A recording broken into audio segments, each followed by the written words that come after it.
Rodrigo, qual a doença mais difícil de ser tratada na oftalmologia? Existe uma doença? Eu acho que a gente tem muito a cabeça de ranquear as coisas, né? O mais difícil para o mais fácil. É, melhor. Não, eu acho que com experiência, a gente tentando pensar numa resposta para essa pergunta, eu acho que não dá para responder dessa forma, né, Fábio? Porque, claro que tem doenças de uma complexidade, de um desafio por si só, pela própria doença, que já são altamente desafiadoras, mas às vezes tem também doenças não consideradas muito complexas, mas que o contexto daquela situação, daquela pessoa, ela pode trazer uma complexidade maior, né? Então, eu vou te dar um exemplo assim, eu já vi, por exemplo, síndrome de Pierre-Robin em criança que tem alteração de via respiratória, tem que entubar para poder operar o olho, quer dizer, isso é uma situação gravíssima, desafiadora para anestesista, para o pediatra, para o oftalmo, para todo mundo, né? Mas felizmente são situações muito raras da gente ver. Tem também situações de cotidiano, quer dizer, que se tornam muito difíceis. Mas assim, se eu fosse te responder, eu acho que duas doenças muito desafiadoras no dia a dia da oftalmologia é falar de diabetes e falar de glaucoma. Elas têm uma coisa em comum, assim, tanto glaucoma quanto diabetes, que é ter um período, e muitas vezes um período longo, assintomático. A pessoa não sente nada, mas a gente já consegue identificar alguns sinais no olho que possam aí progredir para doenças mais graves. Então precisa ter um vínculo com um profissional de muita confiança, porque a gente vai guiar toda uma conversa, todo um trabalho, às vezes ao longo de anos, né? Bom, a gente tem tido uma experiência agora, né, que essas doenças assintomáticas, às vezes elas levam uma não crença, né? Não tenho, né, negar a doença. E aí fica mais difícil para o profissional, né? Muito mais difícil. A gente vê, eventualmente assim, por exemplo, diabetes, vou te dar um exemplo, é muito comum que o diabético de fato estabelecido, ele se coloca numa posição de observador. O que eu quero dizer com isso, assim, ele pensa que somente os outros vão desenvolver um diabetes grave e ele não.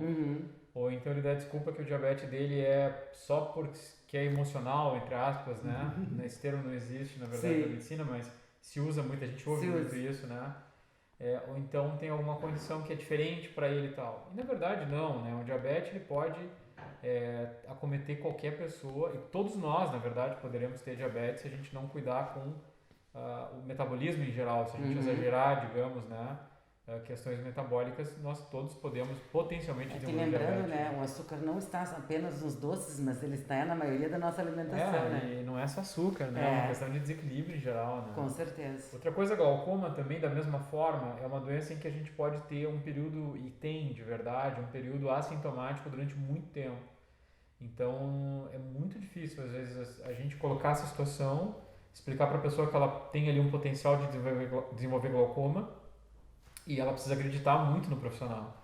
Porque, de fato, ela é assintomática durante muito tempo. Né? Então, para tomar ações, às vezes, é um pouco difícil, tem uma certa resistência, porque há uma cultura geral de que se a gente não sente nada, a gente não tem nada. E não é verdade, né? Com a medicina hoje, ela consegue abordar coisas que são precoces, assintomáticas e tal, e já identificar que se não for feito, às vezes alguma ação, eu posso ter algum problema ali se manifestando logo na frente, né? Rodrigo, se tu tivesse que deixar um recado para quem está nos ouvindo agora sobre, não só sobre essas duas especialidades, mas enfim, as demais, qual seria? Fazer exame periódico, né? Eu acho que confiar no profissional, fazer um exame periódico, né? Uma das coisas que a gente chama atenção assim, não é porque um óculos está ajustado ou a pessoa está enxergando bem com óculos e que saúde visual está em dia. Eu posso ter essa situação de estar enxergando razoavelmente bem com o meu óculos, mas já ter alguma coisa aflorando no meu olho em relação à doença ou alteração clínica, né? Então, por isso que o periódico é importante. Pode até não trocar o óculos, mas pelo menos estar revisado lá que está tudo bem com a saúde do olho. Então, tá certo, fica a dica do Dr. Rodrigo, gente, consultas periódicas, né, cuidando sempre da saúde ocular dos seus olhos. Isso já começa desde pequeno, né, É Rodrigo? certo. Com Valeu. certeza. Obrigado, Fã.